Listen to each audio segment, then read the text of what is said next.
Hello, buddy. Welcome back to the channel. Jurassic World Rebirth. Yay! It was pretty solid film. Great. I really need a new mask. But yeah, Rebirth, pretty solid. I personally really enjoyed it. I get why people don't like it though. In terms of where I'd rank it, it's probably like I rank them in release order. So Jurassic Park at the top, Dominion at the bottom.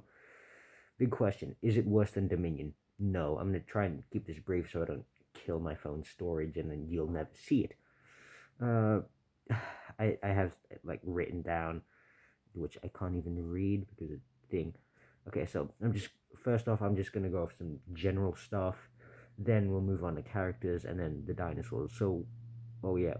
As for where I'd rank it, either above or below Jurassic World. Me personally, I prefer it over Jurassic World, but it has been a while since I've watched any of the World films. So, music.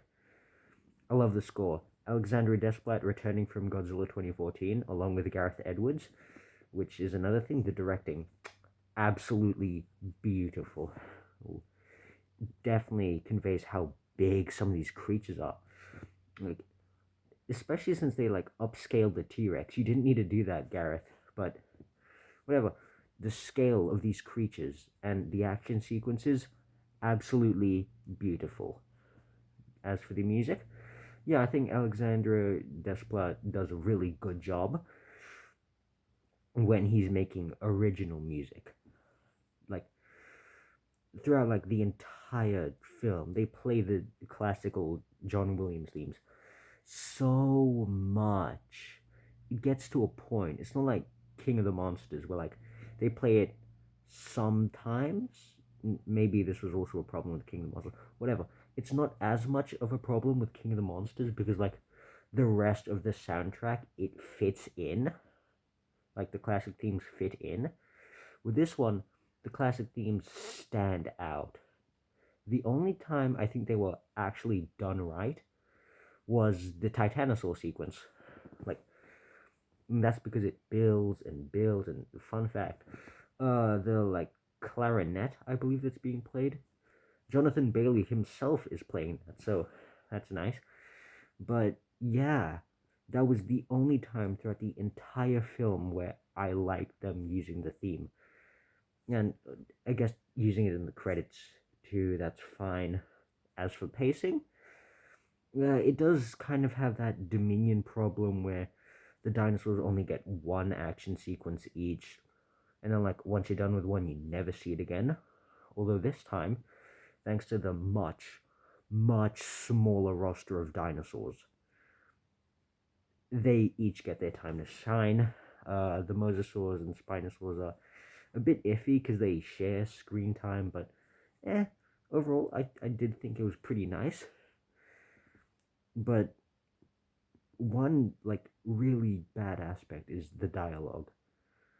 Like they try and have these like sentimental moments between the characters. Like there's one between Zara, bloody so many Z's, Zora and Duncan, like towards the beginning, and then like yeah, it is like pretty solid. Although I'm not really good with emotions or deciding whether something's good or bad.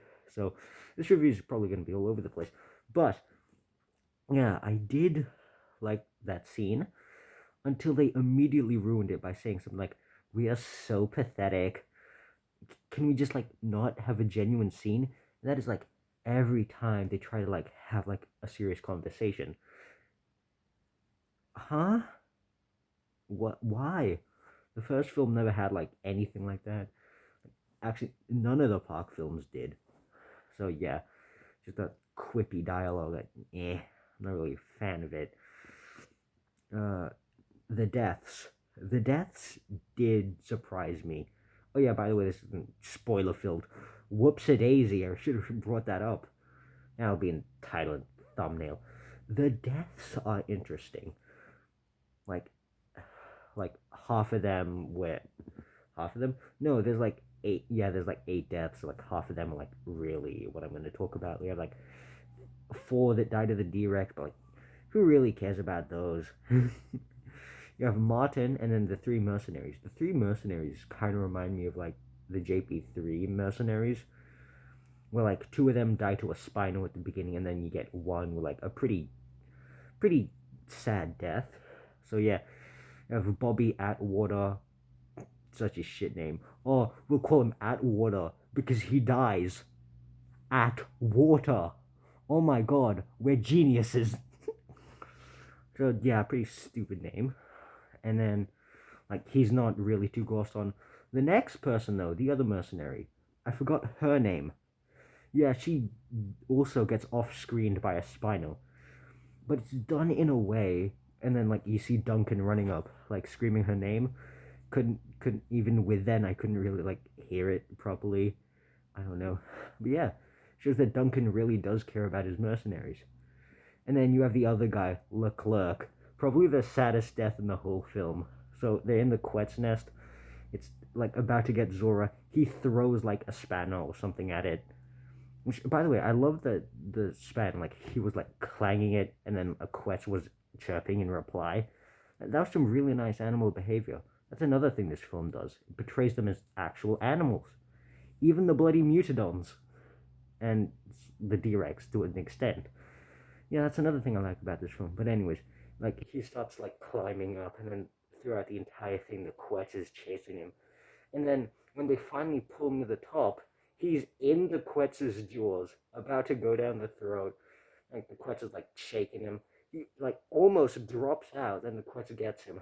Like he goes down the throat, and like you can like it has this like pelican pouch thing. You can kind of see him squirming, and even when the Quetz like brings its head up first, like he's like slightly moving his arms. Oh, that was quite disturbing. And then another piece of animal behavior.